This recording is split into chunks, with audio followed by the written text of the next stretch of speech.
So I made a previous video about issues with my Duelsense controller and the right trigger button. As you can see right here, it started being very loose and not as effective, where sometimes pressing a little bit will cause it to engage and the action would itself be taken.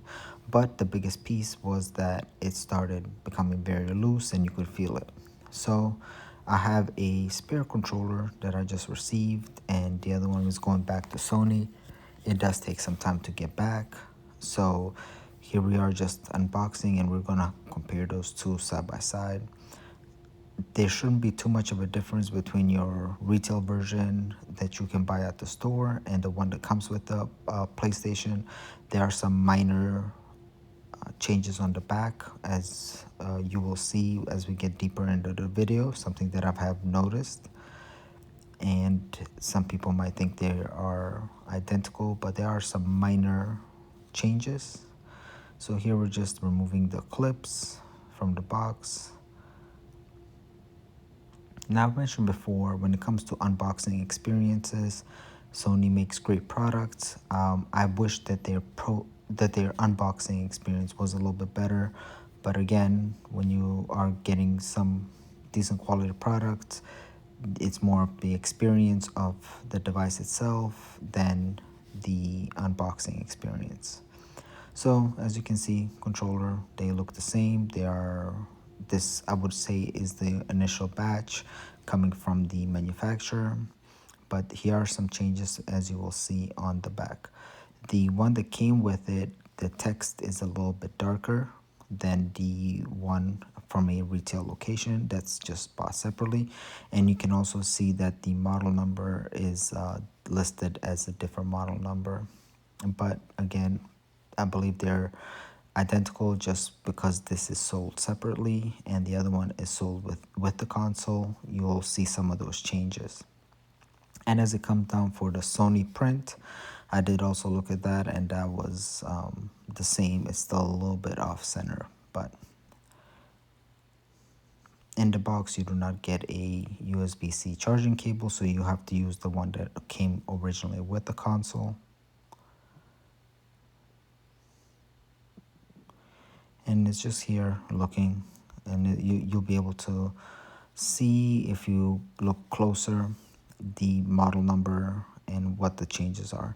But just looking at the text, you can see the one that is sold separately, it's a lighter text.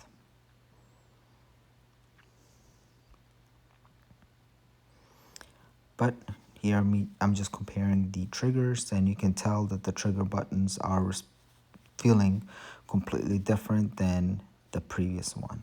And again, how this happened was playing Cyberpunk 2077, just over pressing a lot.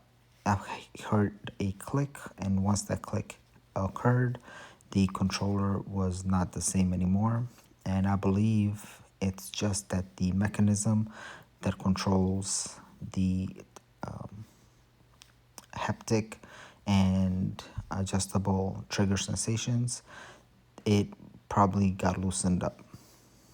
Now let's go ahead and try to connect this to the PlayStation 5 and see what it looks like once you get a new controller.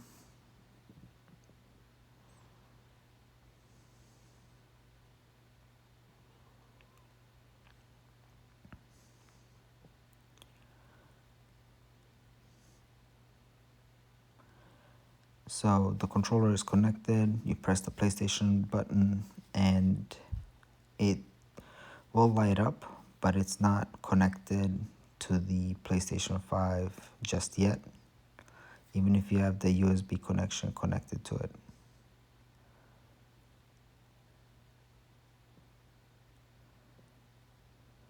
Alright, so once it's unlocked, it did recognize that the controller is connected. And the first thing that it wants to do is a software update. Now, software update for the Duelsense controller will bring more enhancements with the adaptive triggers, with the haptic feedback, and how it can be used in games. So that is pretty cool to see that it's something where updates and new versions will come out. And this is just testing out the controller just to make sure that it's responding the way it's supposed to.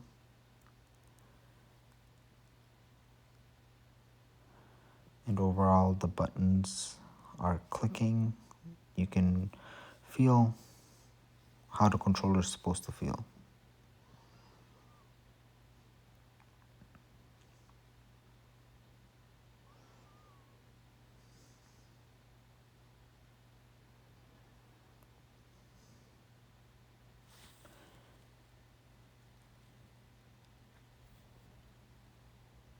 So this was a quick video of just how to replace the controller and what the difference is between a retail box one and the one that comes with the PlayStation 5.